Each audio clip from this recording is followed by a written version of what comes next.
baby loves ko, umagang kay ganda. Ako ngayon ay magluluto ng tortang alamang. Ito nga ay naglagay na ako ng 3 pirasong itlog. At ito ay kailangan natin halo mabuti. Lalagyan natin ng bawang.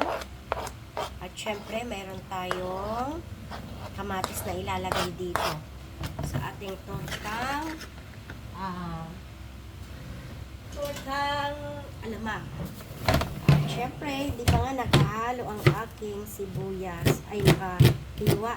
Kaya hihiwa ko pa lang. Yan. Kailangan natin lagyan na ng sibuyas. Para yan ay maging masarap. Halo natin yan yung ating alamang. Ay yung aking sangkap ng ano, yan. May sibuyas din tayo na onion. Yan mga baby loves ko, ha. Ilalagay natin dyan ay lalagyan natin yan ng kunting asin. Lalagyan natin ng kunting hindi na pala asin. At piranggot lang. Ayan, ganyan. Then, lalagyan natin yan ng sugar. Kunting sugar lang. Pantay lang sa lasa yan mga baby loves. Kaya naglalagyan ako ng sugar.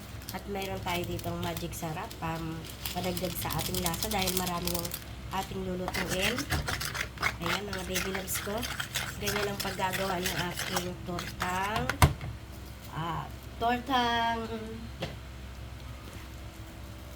alamang. Yun, nawawala ko sa ano ko. Ayan, nalagyan natin ng konting flour. At syempre, kailangan natin ng sili. Ayan mga baby loves ko, ha. Para may konting anghang, para maging masarap yan. Kunti lang, isang sili lang ng pansigang. Shoutout ko lang si Ma'am, si Ma'am Pearly, ha. Nakalibre ako ng sili ko ngayon kasi binigay niya lang yung aking sili, mga baby loves ko. Ayan. Meron ako ditong alamang, mga baby loves. Ayan, oh. Ang iba dyan, gagawin kong bagong alamang. Tapos, yung iba, ito, torta ko yan ngayon. Ayan, oh. Ganyan. Tapos, halo-haluin lang natin yan, mga baby loves ko.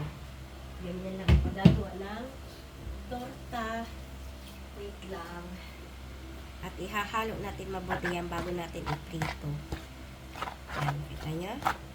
Ganyan lang, mga baby loves. Mga baby loves ko, kailangan natin ng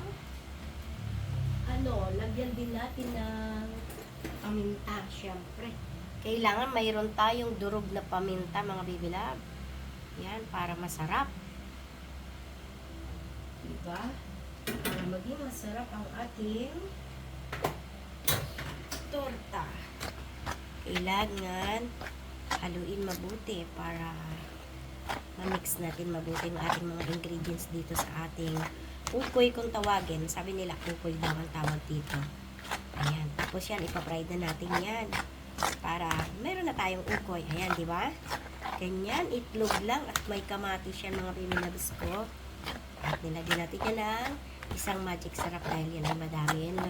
Ayan yung ating pampalasa dito sa ating ukoy para masarap. O, di ba? Ayan lang mga baby loves ko. Ayan, piprituhin ko na nga ito. Ayan, thank you for watching mga baby loves. Ingat palagi. Bye-bye! Salamat sa panonood. Kung nag-enjoy, comment naman dyan kung saan nakarating itong aking video. Thank you so much mga ka-reels, mga friends.